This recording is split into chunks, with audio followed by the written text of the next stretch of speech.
Adam, the White Hair Master. Season 2. Episode 35. While patrolling in the middle of the night, the security guard of the shopping center discovered someone had broken into the interior. After making sure he hadn't misheard, he went back to check. A few seconds later, he found what he was looking for, but at this very moment, his heart tightened with fear. The security guard no longer seemed to believe what he was seeing. It was true that there was a moving person in front of him, but when he looked closely, it was clear why the guard was so scared. It turned out that the person walking there was a dummy used for display in the mall. Even more frightening is that as soon as it heard the footsteps of the security guard, the mannequin immediately turned its head to look at him. The guard seemed to be hypnotized, too amazed at what he saw. His feet were as if buried in the ground, unable to move. While the guard didn't know what to do, the mannequin slowly approached him. The bad thing seemed to show no sign of stopping as another mannequin continued to dump stuff on the floor. At this point, the security guard couldn't hold it anymore and shouted in horror. But his screams were cut off when he felt something touch his shoulder. His first impression was a hand on his shoulder, but it was as cold as a dead man's hand and as hard as a log. Beads of sweat continuously rolled down the guardian's temples. He slowly turned his head to look behind. At this point, the guard's panic reached its peak because he found himself amid many mannequins. His mind went blank now that he couldn't think of anything. Everything in front of him is like a horrible nightmare with no way to know where the end will be. At this vital moment, only one thing can save the security guard: the human survival instinct. With all of his remaining strength, the security guard shoved the dummy that was resting its hand on his shoulder before it could lock him down. The push was powerful, so the dummy was immediately thrown against the wall next to it, making a pretty loud noise. The guard himself did not expect to get such a powerful push. The proof is that as soon as it touches the wall, the dummy will be torn apart one by one. But because of this, the scene becomes even more bizarre than ever. At this point, the guard seemed to have regained a bit of composure. He did not care about the condition of the mannequin he had just pushed against the wall, but immediately turned and ran away.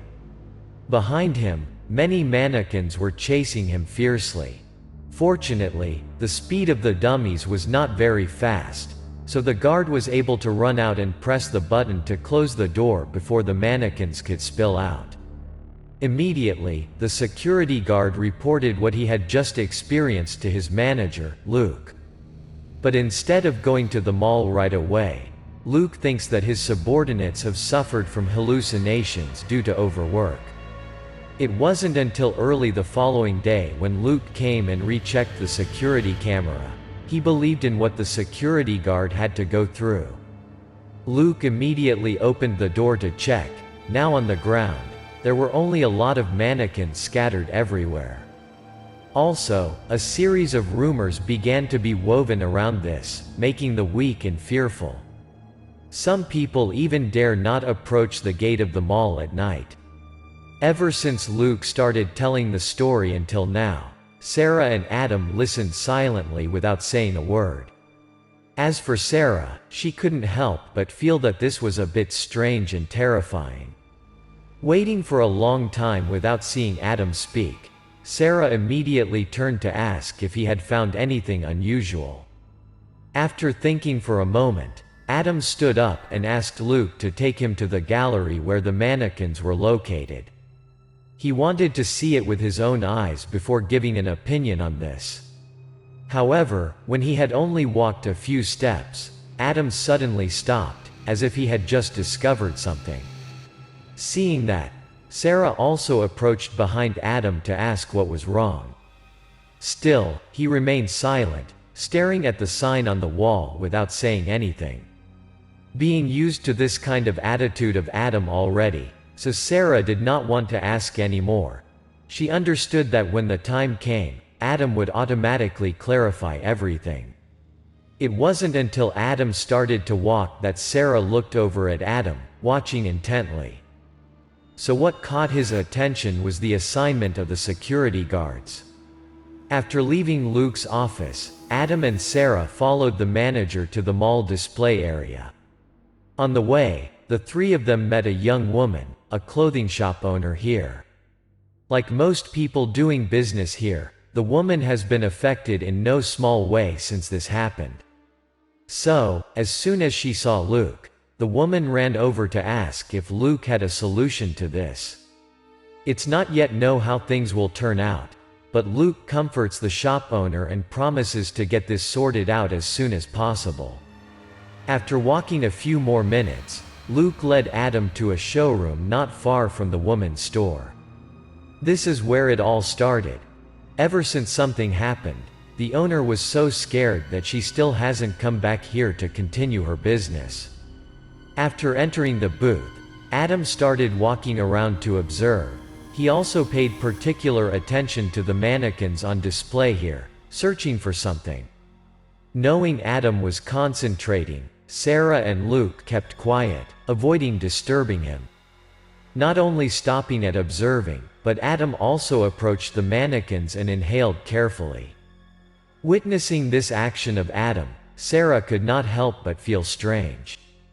If not a person who knows the situation, many people will mistake Adam for an unusual person at all. Seeing that Adam was more and more thoughtful, Sarah next to him spoke up. She wanted to help him because she was a woman, so she was confident in her knowledge of sense. However, Adam said that it was okay. He also smiled brightly. He seems to have realized that his actions are somewhat strange in the eyes of ordinary people. Having grasped the situation, Adam turned to Luke and offered to stay at the mall after closing time. Adam knows this is against the rules, so he needs Luke's consent. Luke admits it's not easy, but it's not impossible. Accordingly, Luke will let Adam stay at the mall at night, but he must wear a uniform and a security guard's card. Another essential thing that Luke wanted to tell Adam was that he would not tell anyone about this.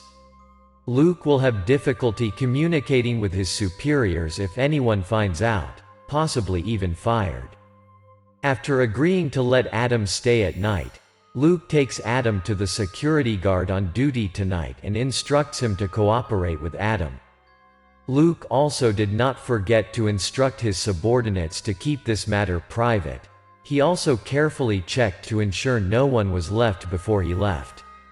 Although she knew Adam's ability, Sarah still couldn't help but worry about letting him stay in such a mall. While helping Adam tie Sarah's tie, Sarah worriedly asked him about the possible dangers. At Sarah's concern, Adam just smiled and said that this is not as scary as Sarah thought. He will solve it simply and quickly.